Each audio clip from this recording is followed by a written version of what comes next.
We're stopping, called Thomas. No, no, no, answered the cars, bumping into each other. Go on, go on. Before the driver could stop them, they had pushed Thomas down the hill and were rattling and laughing behind him. Poor Thomas tried hard to stop them from making him go too fast. Stop pushing, he hissed. But the cars took no notice. Go on, they giggled in their silly way.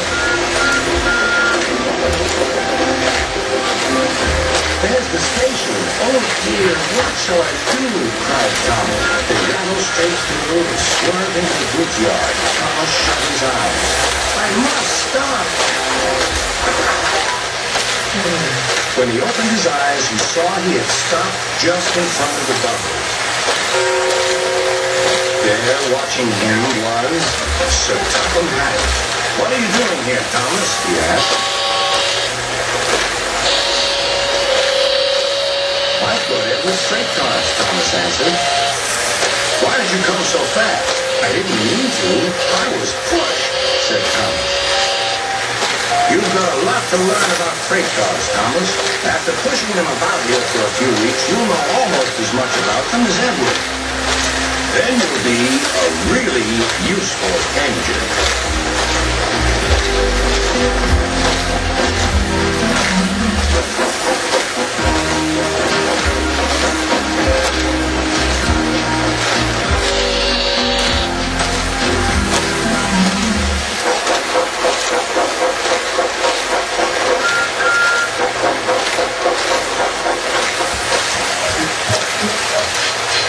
Every day, Sir Topham Hatt came to the station to catch his train.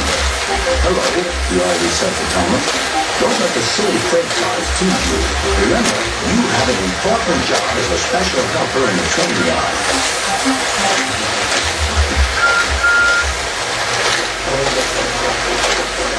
There were lots of freight cars, and Thomas worked very hard, pushing and pulling them into place.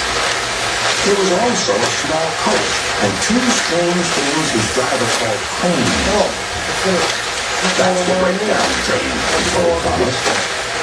The cranes are for lifting heavy things like engines and coaches and freight cars. One day, Thomas was in the yard. Suddenly, he heard an engine whistling. Help! Help! A freight train came rushing through much too fast. The engine was jammed, and he was frightened. His brake rods were on fire. They're pushing me! They're pushing me! He panted. On! Laughed the freight car. Still whistling, help! Help! Poor James disappeared.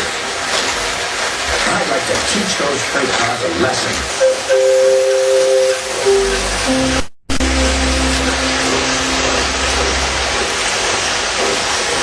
Sir Topham Hatt was waiting anxiously for them. Well, Thomas, he said, I've heard all about it, and I'm very pleased with you. You're a really useful engine. James shall have some proper brakes and a new coat of paint, and you shall have a branch line all to yourself. Oh, thank you, sir, said Thomas. Thomas is as happy as can be. He has a branch line and two coaches called Annie and Clarabelle. He puffs proudly backwards and forwards with them all day.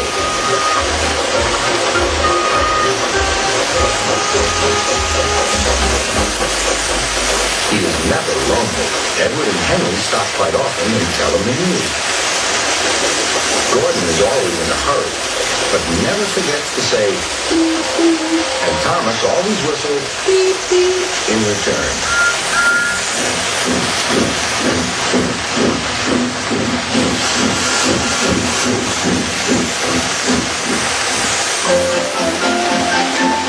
Thomas the Tank Engine is very proud of his branch line. He thinks it is the most important part of the whole railway. His two coaches, Annie and Clarabelle, agree with him.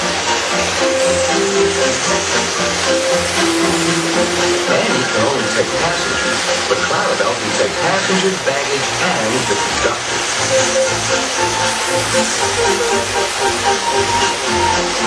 They're both old and need new paint, but Thomas loves them very much.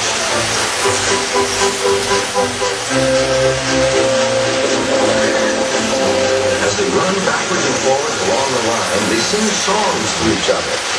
When Thomas starts from the station, he singing, "Oh, come along, we're rather late. Oh, come along, we're rather late."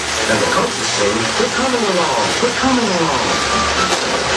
They didn't mind what Thomas said to them because they know he was trying to please the talking hat. And they know, too, that if Thomas is cross, he's not cross with them. One day, they had to wait for Henry's train, which made Thomas very cross.